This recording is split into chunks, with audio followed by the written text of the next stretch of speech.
What's the good word, y'all? DKB here. So we know the New York Jets have a lot of needs. A lot of the attention has been focused on a quarterback position. A lot of people have even emphasized the offensive line and us needing to invest not only free agents, but 2 or 3 draft picks to try to make sure we have a formidable offensive line as well. And there's no disagreements from me, which is why I thought that this particular trade that was brought up was really entertaining. So Bill Barnwell was proposing trade suggestions for every franchise in the league. And when it came to the New York Jets, he viewed the Kansas City Chiefs and the New York Jets as potential partners due to a contract negotiation that may not be going well for Orlando Brown Jr. with the Kansas City Chiefs. Now, there's been more and more of these kind of situations frequenting the NFL where before, especially at premium positions, you didn't really see guys like this escape unless there was just no absolute way that they were able to work out, some kind of long-term deal. You see it more frequently now than before, where a lot of these guys are escaping after a year of being franchise tagged, and it seems generally rooted in what kind of compensation a team can get back. But with the way the quarterback markets have been shooting up and, the wide receiver contracts, we're talking about star defensive players out here. It's harder and harder to hold on to these guys the way these teams used to be able to do. So Orlando Brown Jr. potentially coming to the New York Jets. And we can't say we haven't had interest before, right? When Orlando Brown Jr. had concerns with the Ravens, who didn't seem like they were committed to making him a left tackle of the future, they still wanted him to play on the right side. And so they were able to come to terms. We know the trade that brought him over to the Kansas City Chiefs. And even then, they were rebuilding a line. Patrick Mahomes is getting a huge contract. It seemed like maybe the idea was build up the line, which seemed to be one of the weak points outside of the defense. And the Kansas City Chiefs may be able to obtain another Super Bowl. And so they did just that. And maybe they can go through the draft like a lot of other teams plan and try to retool there. But again, they're coming up with issues. And this time, Orlando Brown Jr. has been able to become the left tackle he's dreamed of. But now it seems like the concerns with the Kansas City Chiefs are from a guarantee perspective, from what I understand. He's not a fan of how much money they want to guarantee the contract for. Everything else seems to be great, and I don't know what all the numbers are that go into that. But it's a very likely case that 2 pretty straightforward scenarios happen. He gets a long-term deal with the guarantees he's looking for with the Kansas City Chiefs. This becomes a moot point, or with the way the Kansas City Chiefs roster is set up, that may be hard to do. They're looking at franchise tagging him for a second time, and maybe this is another situation where we see Orlando Brown get tagged and traded anyways. So with that being said, this will be probably the prime opportunity for us to jump on it. I know a lot of us may be excited with the prospect of Mekhi Becton coming back. I'm not even a fan of having him flip-flop and, kind of giving him the same treatment that George Fant got. But if you can bring in Orlando Brown Jr. in, and he's only going to go to a team that's willing to keep him as a left tackle, logically it just makes sense to me. We could have a very formidable tackle situation. And while this would most likely require our first-round pick, there is speculation that we can get some, day 3 picks back. And it wouldn't be unheard of. Even when you think about the Ravens-Chiefs trade, the Ravens were able to, send, I think it was a first, a third, and a fifth, if I remember correctly. The Chiefs got back a second and a 4th-round pick, I think.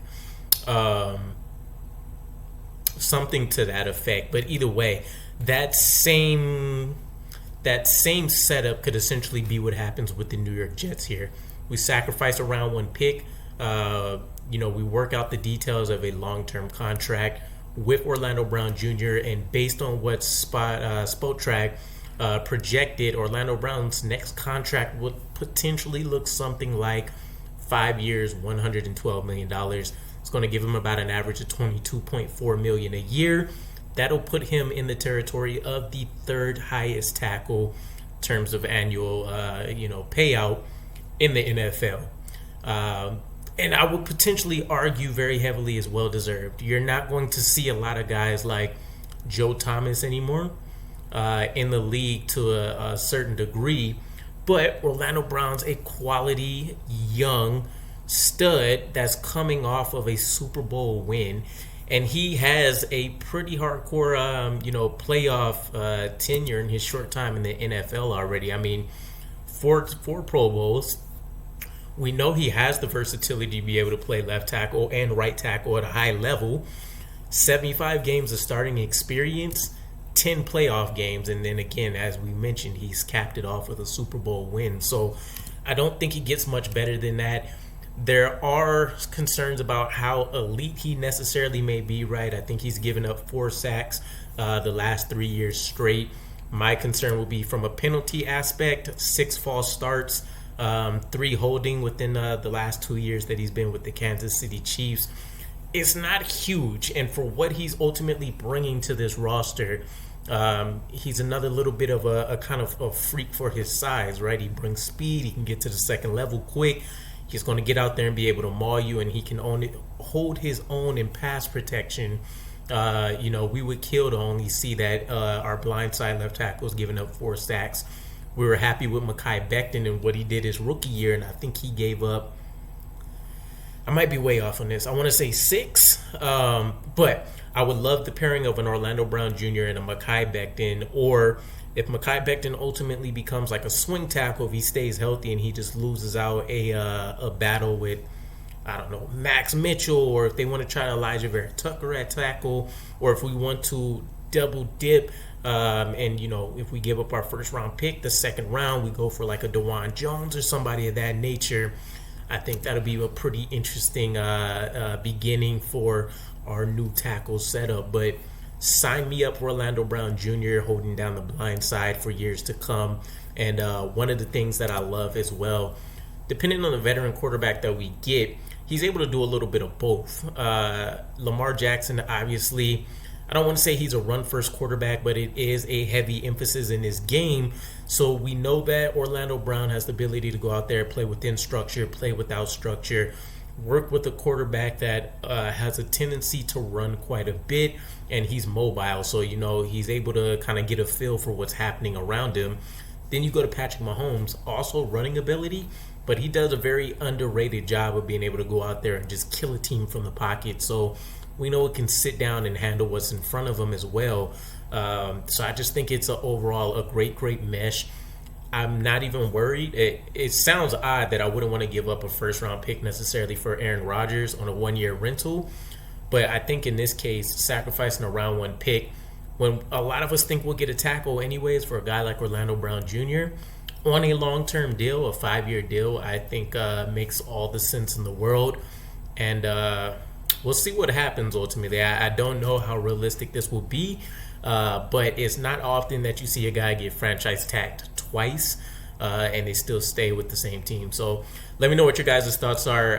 If you're Chiefs fans, let me know how realistic you think the deal is, what kind of player we're getting with Orlando here. For us Jets fans, let me know how excited you may be about the trade, and I will catch you guys again. Peace.